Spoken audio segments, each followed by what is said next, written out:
की कसं आहे राजकारण आणि कौटुंबिक नातेसंबंध यामध्ये तुम्ही कसं डिस्टिंग्विश करता? म्हणजे म्हणजे मातोश्री असेल, शिवतीर्थ असेल. माझं बोलणं नाही एवढं. अच्छा. मी आदित्यबरोबर खूप लहानपणी खेळायचो, बोलायचो, मी तिकडे असायचो. मग मी पहिली माझी बॅटमॅनची फिल्म आहे ती आदित्यबरोबर बघितलेली, पण तेव्हा तेव्हा ते होतं. पण साहेब जसे कुठच्या तरी एका मुलाखतीत बोलले की नजर लागली, तसं आपण पकडू. म्हणजे तुमचं बोलणं चालणं नाहीये. नाही.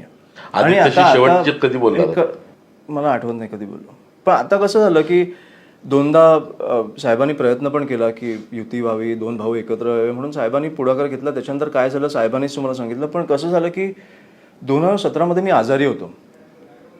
तेव्हा जे 6 नगरसेवक चोरले नाही आणि हे खोके बोलतात, ह्यांनी किती खोके दिले हे मला पण माहिती आहे. कारण जे 7वेचे संजय तोडेजी नाही गेले त्यांना पण तो फोन आलेला.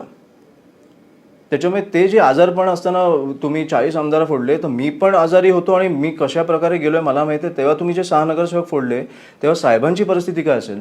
बरोबर आहे. तो विचार कधीच झाला नाही आणि तो होत पण नाही. पण त्याच्यामुळे मी टाकतो की तेव्हा जे माझ्या मनात बसलं ना की हे कसे आहेत, त्याच्यामुळे थोडं दूर राहिलेलं बेटर. तुम्ही एक कसं